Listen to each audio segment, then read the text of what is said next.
जयपुर में लगभग 8 से 10 हजार लोगों का वो पहला कार्यक्रम हुआ, राजा मान सिंह जी आमेर का स्मृति समारोह। तब से लेकर तब कहा कि राजा मान सिंह जी आमेर के समारोह हर गांव में, हर ढाणी में, हर कस्बे में, हर शहर में मनने चाहिए, जिसके वो हकदार थे। आज लीकली गांव में और ये राजा मान सिंह आमेर फाउंडेशन के द्वारा ये कार्यक्रम हो रहा है, तो यूं लग रहा है कि ये दीवार पर्दों की तरह हिलने लगी। कोशिश यह है कि ये नींव हिलनी चाहिए। हर गांव स्तर तक राजा मान सिंह जी की महिमा को, जिसे विस्मृत कर दिया गया, जिसे विकृत कर दिया गया और इस तरीके से बताया गया, इतिहास ने वास्तविक न्याय नहीं किया। अभी कुछ दिनों पहले जोधपुर गया तो एक बहुत काबिल भाई हैं, राजस्थान रणजी टीम के 15 वर्ष तक खिलाड़ी रहे विक्रम राजावत। उन्हें अफगानिस्तान की वेटरन टीम से खेलने का मौका मिला। तो विक्रम राजावत से अफगानिस्तान टीम के कैप्टन ने पूछा कि विक्रम भाई आप कहां से हैं? उन्होंने कहा मैं राजस्थान से हूं। तो बोले राजस्थान में जयपुर के एक राजा थे मान सिंह जी, उनका नाम आज भी अफगानिस्तान में बड़े खौफ के साथ में लिया जाता है। ये अफगानिस्तान क्रिकेट टीम के कैप्टन के उद्गार थे।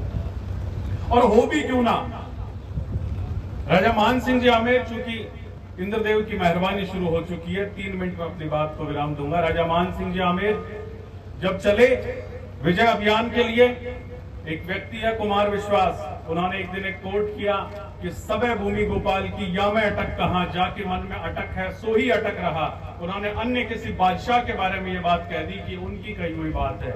उनको कंप्लेंट की, उनको मेल किया, उनका लिखित में मेल का जवाब आया, माफीनामा। उनको ये कहा कि अन्य किसी बादशाह का नहीं है, ये राजा मान सिंह जी आमेर का है। जब अफगानिस्तान विजय के लिए राजा मान सिंह जी आमेर गए और दुर्गम कबीलों को जीतने के बाद में, पचरंगा ध्वज फहराने के बाद में, वो राजा मान सिंह जी आमेर जिन्होंने की अफगानिस्तान जीतने के बाद में जगन्नाथपुरी, जो आज 4 तीर्थ स्थान हैं सनातन मान्यताओं के, उनमें से एक जगन्नाथपुरी के ऊपर जब विधर्मियों का कब्जा हो गया और खुर्दा के राजा रामचंद्र जी ने एक पत्र लिखा राजा मान सिंह जी आमेर को कि इन विधर्मियों से जगन्नाथपुरी को छुड़ाइए।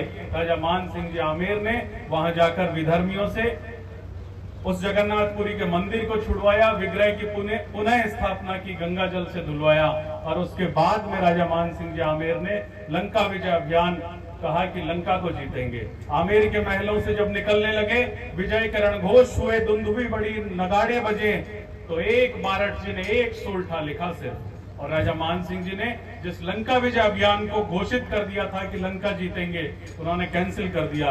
और वो सोल्ठा ये था कि विप्र विभीषण जान के रघुपति दीन हो दान, मान महिपत मान दियो दान क्यों लीजिए। आशय ये कि हे राजा मान, तुम श्री रामचंद्र के वंशज हो और तुम्हारे पूर्वज राम जिस लंका को वस्तु समझकर विभीषण को दान में देके आ गए, तुम्हारे दिए हुए पूर्वज का दान तुम वापस लोगे। और राजा मान सिंह जी ने लंका विजय अभियान कैंसिल कर दिया। वो राजा मान सिंह जी आमेर 123 युद्धों के विजेता, वो राजा मान सिंह जी आमेर जिनकी जितनी गाथा गाई जाए उतनी कम है। सनातन के रक्षक, मान्यताओं के, रामचरितमानस, तुलसीदास के संरक्षक, वो राजा मान सिंह जी आमेर, जिनके बारे में जितना कहा जाए कम है, क्योंकि इंद्रदेव की मेहरबानी हो चुकी है, समय की अपनी सीमाएं हैं। बस यही कहूंगा कि हर एक हमारे कार्यक्रम में पूर्वजों की जयंतियां मनाना शुरू कीजिए, कुलदेवी कुलदेवता के आना जाना शुरू कीजिए, घर के पितरों को पूजना शुरू कीजिए।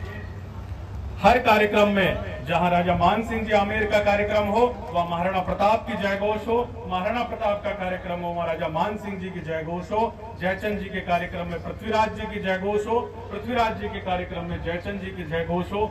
सबको साथ में एक बार लेते हुए, पुनः एक बार अपनी बात को विराम देते हुए यही कहूंगा कि कुलदेवी कुलदेवता पूर्वजों के आना जाना शुरू कीजिए और अपने पूर्वजों का, महापुरुषों का जो महान इतिहास है, जिसे विस्मृत और विकृत किया जा रहा है, इसे बचाए रखने के लिए आगे आइए। धन्यवाद।